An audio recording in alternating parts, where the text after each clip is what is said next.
Look, I don't know about you, but I feel really overwhelmed lately, and there's so many things to do, so many things going on. I almost didn't want to make a video or have the time to do it just because just has so many things going on. But I think it helps to organize my thoughts, and maybe it can help you as well. But I mean, gosh, we just got back from a trip with family. It was like a 10-day trip, and then I've got so many. I've got uh, who all these books I've got to assign, all these books, right? I've got three new classes I've got to teach, metaphysics, epistemology, and ancient philosophy to a bunch of seminarians who are all new students to me, all new classes at new institution. And it's a joy to be doing that, but it's crunch time. I've got to get this stuff going. Um, Never taught these full classes, all at once, but I have taught elements of each. But also the design of the class is going to be different because it's not just teaching a room of 35 students like I normally do. With them, it's going to be teaching a room of 4 students, or in some cases, a room of 2 students. So, and it's not going to be at the introductory, like freshman university level. It's going to be at the graduate level. They probably already have their university degree coming into this. And so, it's quite a bit different approach than I can normally do things. So I've got to tailor it a bit different to the audience and the assignments and so on.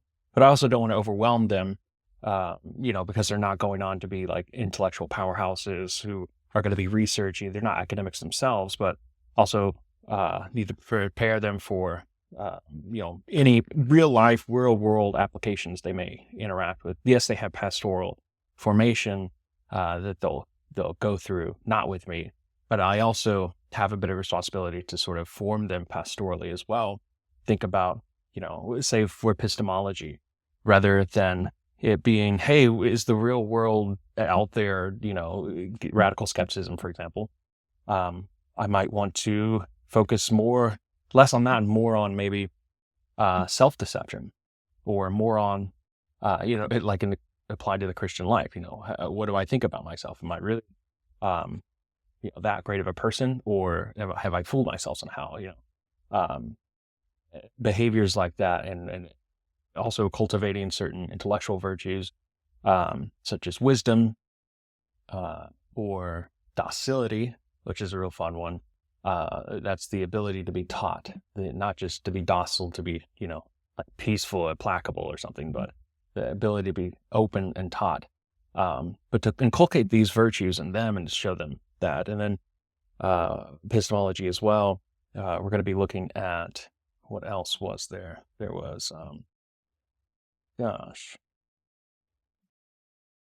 course, the debate, the conversation between faith and reason.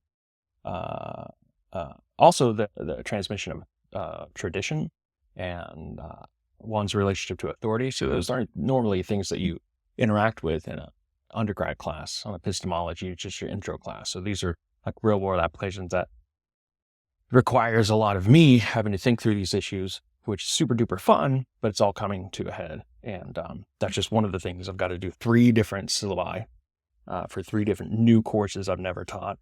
On top of that, I've got, we just had our trip. Glad that's done.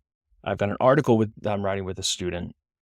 So that's another thing. I'm on a dissertation committee, which hopefully, that was going to happen this week. I was supposed to sit and hear the defense and be there for that and have to read the entire dissertation beforehand. But fortunately, that got moved to somewhere around like October or something. I've still got emails I'm waiting to reply to. I've got to get around to doing that. And then, of course, I got to read the dissertation. On top of that, I've also got 2 papers, not including the one that's due at the end of December, but 2 papers that are really, really urgent. One is for the Mother Teresa Institute conference that is in September, and the other one's also in September. The Mother Teresa conference is local. It's in DC. It's drivable. The other one is for a St. Thomas Aquinas 800th anniversary of his birth conference. It's going to be really wonderful. But I also need to present for that. That's going to be over at University of Notre Dame, which is wonderful things, but Both of those happen in September. I've got to fashion both papers. I've got to get them prepared. But those are not only conference presentations. They're also going to be publications. So when they get out there, you'll be able to access them and read them if you like. But it's a lot of stuff. A lot of stuff. And this doesn't even include my everyday duties as a husband, as a father. Taking out the trash, did that today, refilling prescriptions, I've got to take the car in for maintenance. It's just overwhelming sometimes, isn't it? Overwhelming. So today, on my way back from those errands, I went to the Adoration Chapel because I had to. It was calling me. I parked the car. Fortunately for us, our church is so nearby, so I could have just walked.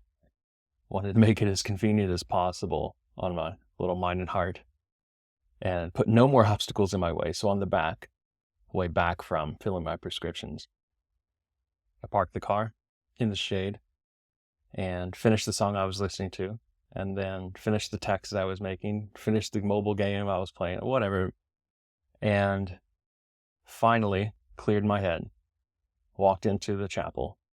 No one was in there, thankfully. It would have been fine if there were, but no one was in there. I was the only one in there. It was dark, turned the light on, opened up the wooden exterior doors. You can see the Eucharist, bowed, cross, and then I went to my seat and knelt and just sat there. And sometimes I just sit and I wait. As the scripture, and Jesus says, you could not even wait up with me for an hour. You could not pray with me for an hour. And that's where we get sort of the tradition of adoration from. This idea of 1 hour. I don't know if I was there a full hour, didn't keep track of time. But sometimes instead of praying, I just wait. I just stay silent. I stay alert. I let the thoughts just pass through. I went there, honestly, because I had to. I can't do all of these things on my own. And with the career, with this channel, with my family, things are going quite well in many, many parts of my life, but some things aren't going so well. And like my career, for example. And I'm pretty, at a loss with respect to what to do. If I were to come up with a solution, I have no solution. So I just sat. Let those thoughts go through my head, rummage through, just trying, as I did that, trying to offer that, saying, God, I'm not coming there to demand grace. I'm not coming there as some way to redeem a reward. Here I am. Now make my situation better. I was coming there because I have nowhere else to go. I think it's the apostles. Jesus was saying to them, I forget the circumstance, but presented to them,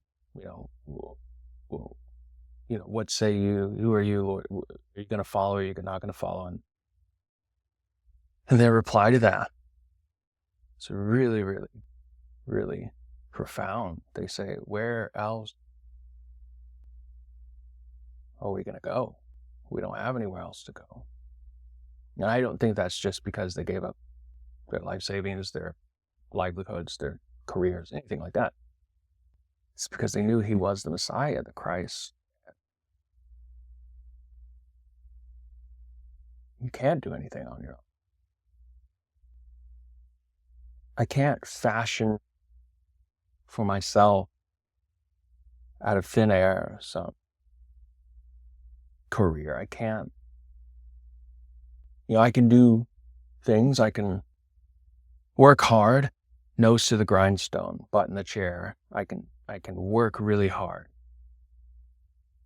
But the meaning and the purpose, why I'm doing what I'm doing. Maybe for some people, they don't think about that, but I think about that all the time. To the point of it's a blessing, but it's a curse. And it has to mean something. Even if it's,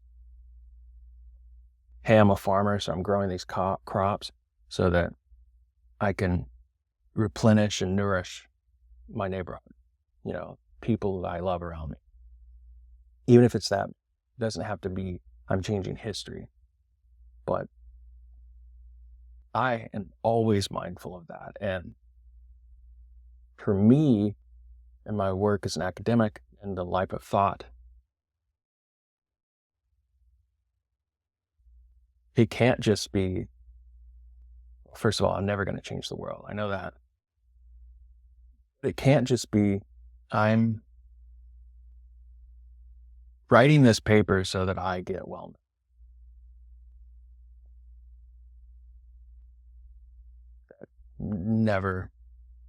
It's never done it for me. I don't want the fame. I want people to come to know Christ. And if what I have to contribute helps in some way towards that end, that makes it meaningful and purposeful, I think. But even if it doesn't go towards that end, maybe we'll talk about this later on the channel with respect to one's vocation, but there's a story about the Desert Fathers. Abba Paul, I believe his name was. If you look up the CCT, the Table Audio, the podcast that came out of the CCT, Center for Christian Thought, out of Biola University, Evan Rosa has an amazing episode on this, on Acadia or Cedia, the deadly sin of sloth. He tells a story right at the beginning about the monk, the desert father called Abba Paul, Father Paul. And he's making these baskets. And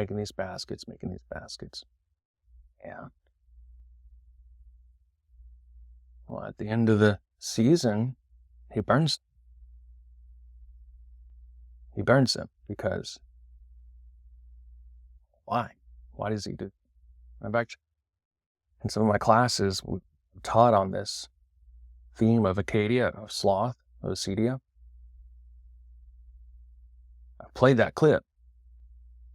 And I asked them, why would he do that? And they come up with pragmatic, practical answers like, maybe he needed the fuel. Maybe he just wanted to do it again. Maybe he was mad. He wanted to redo it or something. All these pragmatic answers. But I think the deeper realization is that, well, pragmatically speaking, practically speaking,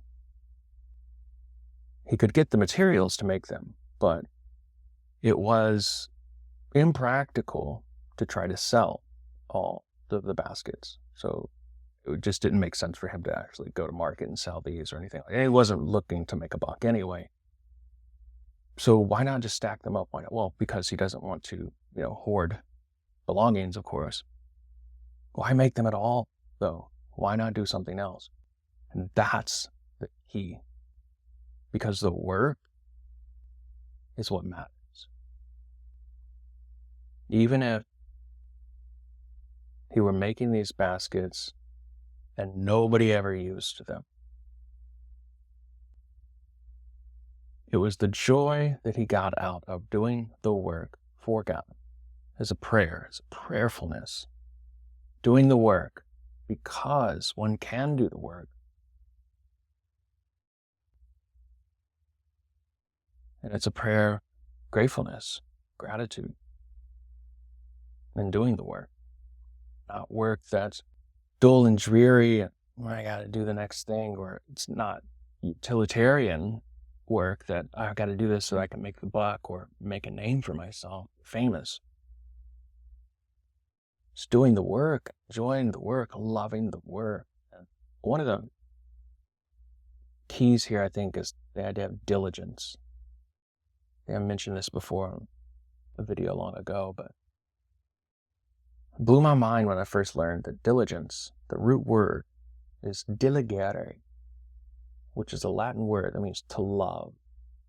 It's the idea of diligence, is loving.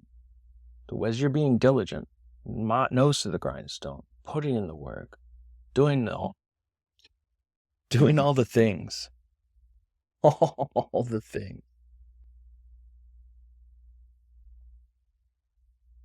Being diligent is not just making sure that I do all the things. Being diligent is falling in love with doing the things and falling in love with why you're doing it. That's why I needed adoration. That's why I needed that time of stopping. I needed that urgency of solitude to just still my heart, to just quiet everything and just be alone with God. And you know what? As I walked out of adoration on the wall, I took a picture of this. And it was the idea that, if you have nothing to pray for, I suppose, remember these intentions. Remember to pray for the friars of the parish. Remember to pray for the parishioners, the people of our city, those who can't fend for themselves, the unborn, the ill, those who are spiritually wounded, emotionally wounded. And then I thought, wow, if everybody is going through what I'm going through, which, as they say, everyone's fighting a battle that you know nothing about. With how much I'm going through, if I were to imagine every person going through what I kind of stuff, all the busyness, right? That really evokes a lot of compassion and sympathy. I don't know about you, but it makes my problems, as big as they are, seem not so big in comparison, because I know I'm not the only one. So my prayer is I'm doing my busy stuff. I still got to do it. My prayer is that I fall back in love with doing the work and why I'm doing what I'm doing. And my prayer for you is that you do the same. And if you have an Adoration Chapel, if you're fortunate enough to have one, I highly recommend go. Or some place where you can spend some alone time. If you have an altar at home, something that you can just be alone with your thoughts. Maybe for some people it's out in nature, if you've got a beautiful landscape nearby, or just the back patio or something. Get out. Hopefully it's not too hot this into the summer. And be alone with God. And just be present. And just ask Him. Ask Him, what do you want me to do? But not just do. What do you want me to think? What do you want me to feel? Where do you want? How do you want me to do this?